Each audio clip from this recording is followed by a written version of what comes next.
and welcome to another Homes Sunday with CCR and CCM. So, there are 3 goals of being an apprentice of Jesus.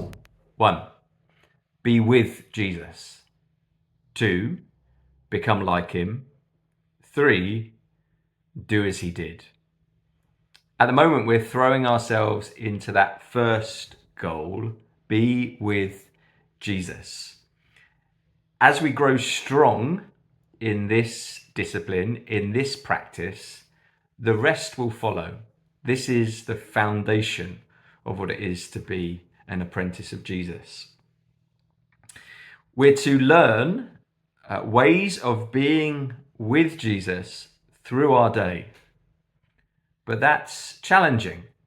There's all sorts of things that distract us, things that are external, that grab our attention and affections, but also internal things as well.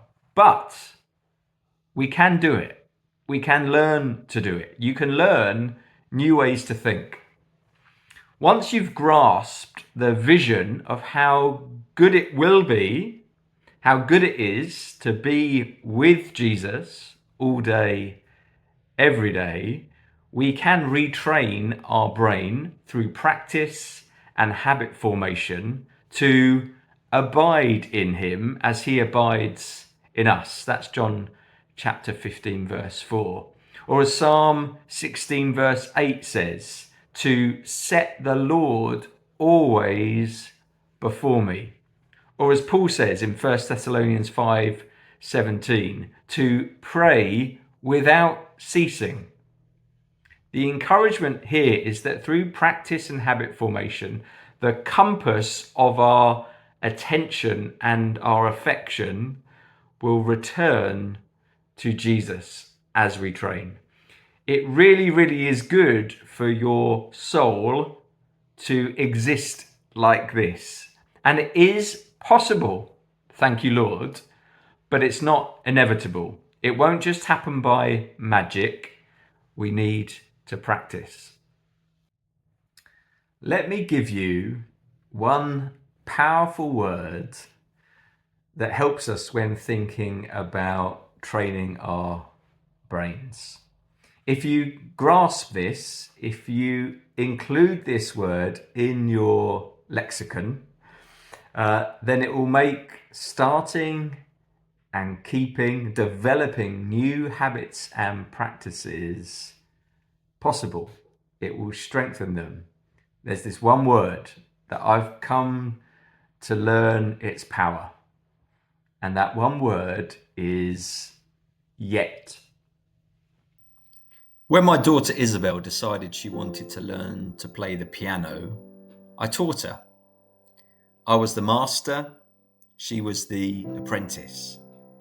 She had a vision in mind to be a good piano player, to sit at the keyboard, to freely play and express herself just like her dad could. As I began to teach her, some things came relatively easy, but other things were not at all easy. At that time, her brain simply wasn't wired for the things that she wanted to do. Her left hand couldn't work independently from her right hand. Her fingers couldn't pick out the melody of a tune. And at points, she would watch me play a song, or I'd ask her to do a rudiment. She'd try it herself, and in frustration, she would say, I can't do it, Dad. I can't do it. I would, as gently and as encouragingly as I could, say, yet. You can't do it. Yet. You can't do it yet. But you will be able to do it if you practice. And sure enough, in time, as she practiced, as she was disciplined in daily practice, she did get it. She can do it. And now she can play the piano well. She can play it, in fact, instinctively with freedom. She can enjoy playing the piano. She does it with a level of ease. The muscle memory is there in her fingers and her brain. She can make her hands do what she had that vision to do. I can't do it. I can't do it yet. If I practice, then I will be able to. So if you caught the vision of the good that will come from being with Jesus, but are you finding it difficult, if not impossible, at the moment to do that through your day? You might be saying, I can't do it. I can't do it. Let's change that to, I can't do it yet.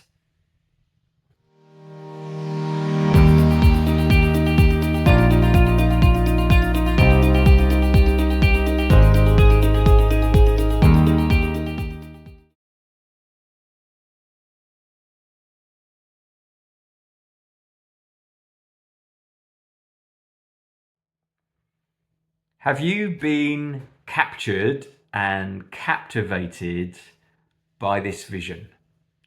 This view, this vision of the glorious mercy of God, His wonderful grace, His amazing grace. Does it amaze you? Does it cause wonder? And the right and proper response, the only response, to give your life to Him as a living sacrifice. Have you got this in view? Have you been captured and captivated by this vision that there's now an opportunity to know God and to know His good will for your life, His good, pleasing and perfect will for our culture, for our church community, for your family, for your very own soul?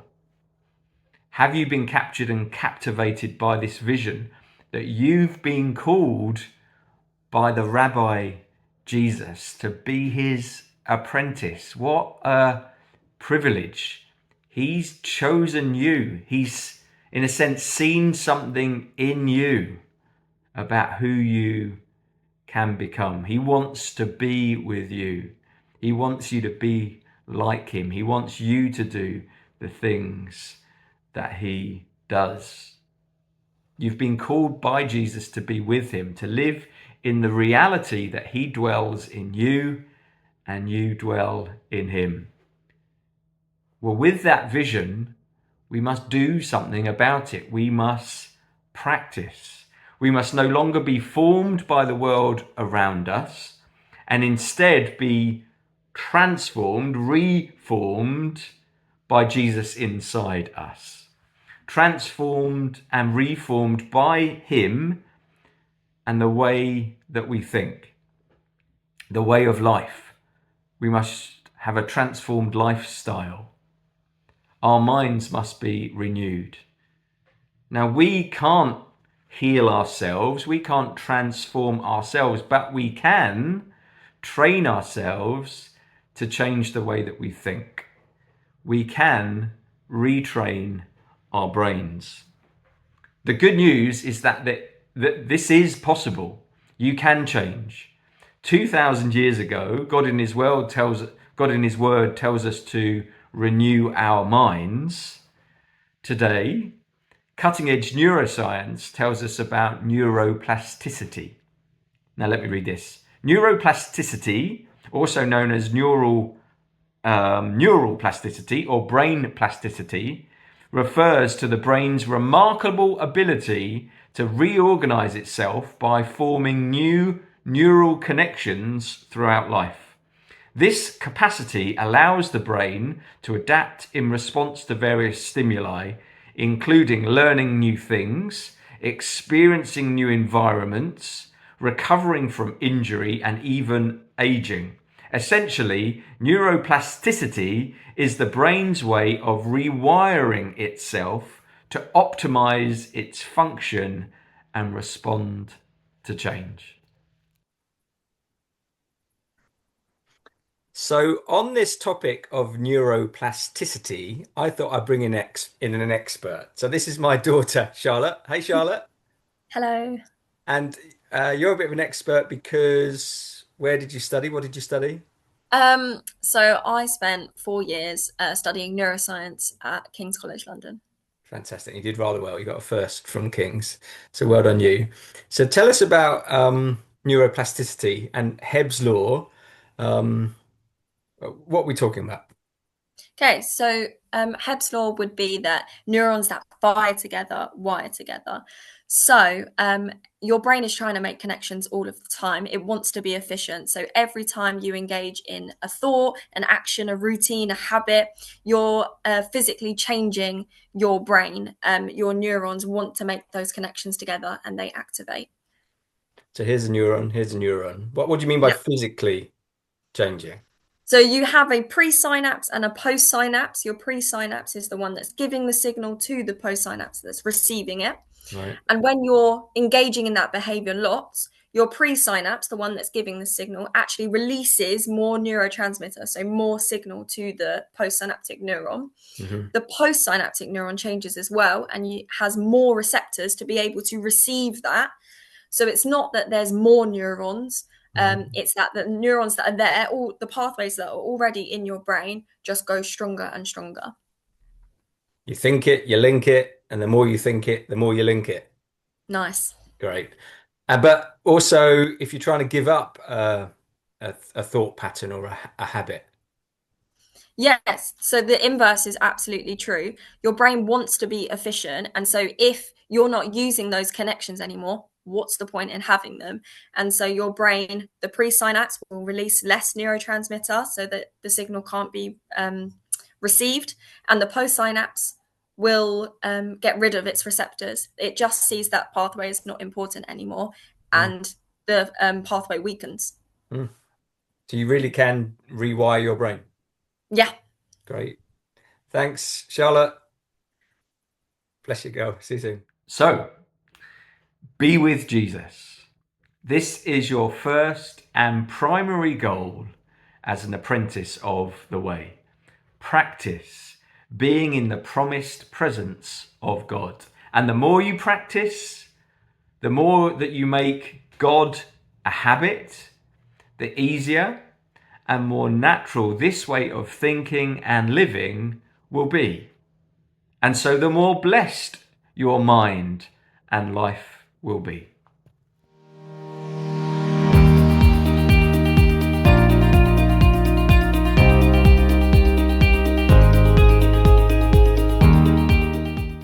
For a good vision to become reality, we need to make a plan. Every 5 years, we do a big holiday. We have a big holiday. We did a Californian road trip for a month in 2019. Last year, in 2024, we had our Italian road trip. That was our 25th wedding anniversary. Our vision for 2029 is Southeast Asia, Thailand, Vietnam, the Philippines. We can't wait to get there, to enjoy the culture, the art, the architecture, the food, the natural beauty, the people, and the history. We can't wait to get there. It's going to be beautiful. But if that vision is to become reality, I need to plan and I need to practice. Otherwise, my desire, no matter how genuine, will never be realized. I need a plan and practice. I need to save money each month. I need a plan for the flights and the Airbnbs. I need to practice learning the language. Having a plan and then putting that plan into action, practice, discipline, focused effort, that can all sound a bit boring, a bit limiting, a bit restricting. Like, where's the freedom? But the freedom for us to enjoy our trip to Southeast Asia in 2029 is going to come about. That freedom is going to come about because of the discipline that we put in. And of course, it's the same with the freedom of being able to play piano. It comes from being disciplined in your practice. So many people have a plan for their holidays. They have a plan for their money. They have a plan for their weekly schedule. They might have a plan for their retirement, their gym routine, their dieting goals. But do you have a plan for your spiritual health? Do you have a plan to be with Jesus? Do you have a set of practices, a routine? Are you disciplined? Nurturing a growing spirituality with depth in our present day culture will require a thoughtful, conscious, intentional plan for our spiritual lives. You must arrange your days so that you are experiencing deep contentment, joy, and confidence in your everyday life with God. So it's going to take effort, but it's worth it. It's worth the effort. It will take a plan and it will take practicing, but it's worth it for the results. It will take discipline, but it's worth it to get the mind and the life of Christ. Please don't forget two things. You're not doing this to earn your salvation. You're just being disciplined in working it out. I'll say that again. You're not doing these things to earn your salvation. You are doing these things to work out your salvation. Please don't get that wrong. That's absolutely vital. And secondly, and this is incredible, the effort that we exert through our disciplines and practices, that energy is also a gift from God. Paul in Colossians 1 verse 29 says this, I strenuously contend. So he's contending, he's putting in discipline and effort. He's strenuously contending with all of this energy. But where does that energy come from? I strenuously contend with all the energy Christ so powerfully works in me. In the coming weeks, we're going to be talking more about actual tried and tested practices, habits that we can adopt together as communities of faith. Practices that Jesus had, Jesus's lifestyle. We can learn through practice that lifestyle too. This was the lifestyle that Jesus had and his first apprentices. We're going to be looking at what it is to Sabbath, what it is to practice contemplative prayer, and what it is to practice solitude. But for now, will you consider these scriptures that teach us the importance of being disciplined in training our minds to be with Jesus? God bless you. See you soon.